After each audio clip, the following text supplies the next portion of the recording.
The following clip is difficult to watch. Viewer discretion.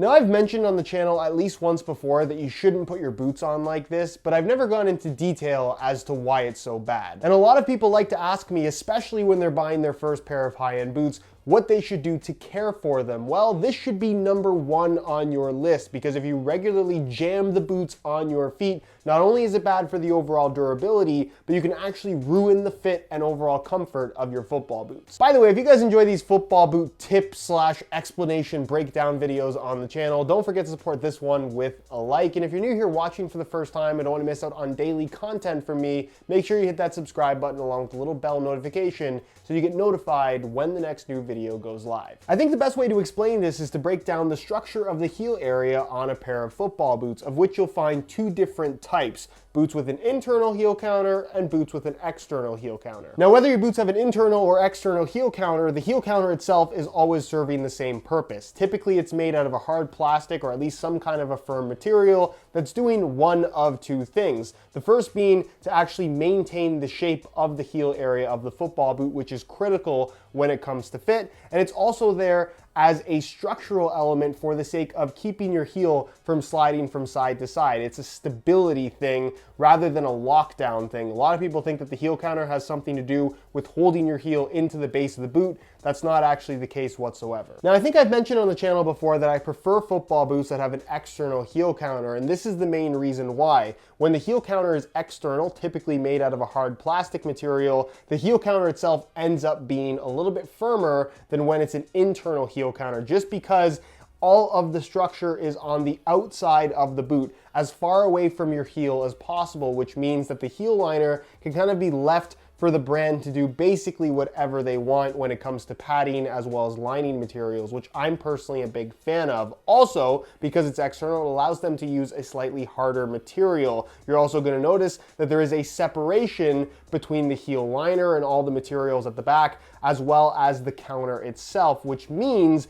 that you can very clearly see the predetermined shape of the heel counter. Now, with an internal heel counter, all of the hard plastic structure is obviously internal, which typically means a couple of different things. There's going to be less padding in the heel liner itself, meaning that your heel is sitting closer to that hard internal structure. By doing this, you end up with less padding, potentially more discomfort. That's not to say that boots with an internal heel counter are always going to be more uncomfortable, because that's definitely not true. But by designing the boots this way, typically you have less layers of material and you also have less bulk in the heel area of the boot, which is why internal heel counters are typically more popular these days. It's also worth noting that an internal heel counter will almost always be a little bit more flexible, or dare I say flimsy, than an external heel counter. And that's the main reason why I prefer external heel counters. It just seems to allow for a little bit more structure in the heel area of the boot. Now, the reason why any of that matters is because if you are jamming the boots on your feet, like I showed you in that clip at the start of the video, the difference in construction in the heel will impact typically how the boot will wear and how it could potentially get damaged. With an external heel counter design, it's far more difficult to actually damage the boots this way. So if you must put your boots on that way, which I strongly recommend not doing, go for something with an external heel counter, because the external heel counter, typically being made out of a thicker, firmer type of plastic material, you can't really bend this. It's not really going to warp. It's going to maintain its shape over the lifetime of the boots pretty much no matter what. The only risk you're going to run by putting on your boots incorrectly like that is by actually putting so much pressure on this heel area that you could potentially pull the upper away from the heel counter where the two kind of pieces meet each other. The glue could potentially weaken, pull apart, and you could damage the boots that way, but that wouldn't really happen unless you did it repeatedly over an extended period of time. Internal heel counters, however, whether it's a mid-cut boot or a low-cut boot, are far more sensitive. Like I mentioned earlier, the structure itself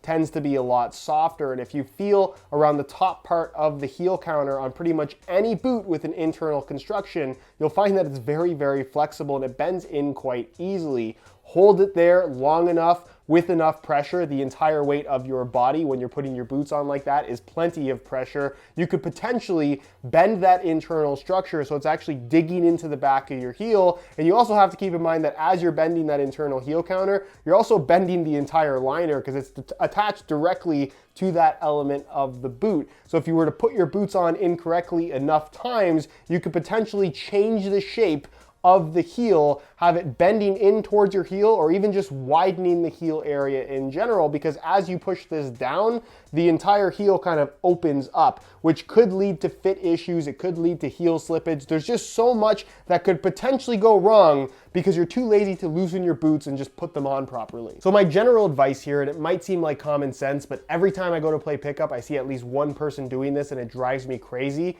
Loosen the laces on your boots and spend the extra 10 seconds to support the heel area with your fingers. Even if you have to use a shoehorn, go and do that, but make sure as you're putting the boots on, the heel area is properly maintaining its shape and you're not crushing it with the entire weight of your body. And if you happen to wear laceless boots, keep in mind that the internal heel counters or external heel counters, depending on the boot, typically ends up being a little bit larger than what you'll find on boots with a lacing system because it is such a huge part of the way that the boots fit. So again, spend that extra 10 seconds and make sure that you're not crushing the rear structure of the boot. It's a very little thing, but if you're looking to maintain the durability and long-term comfort of your football boots, it's definitely worth the extra effort. And that's it for me in this video. Hopefully you enjoyed. If you did, be sure to support it with a like. If you have a friend that puts their boots on like this, please share this video with them because I want people to stop doing it. It drives me absolutely insane. If you have any questions regarding this topic, as always, leave them down below in the comments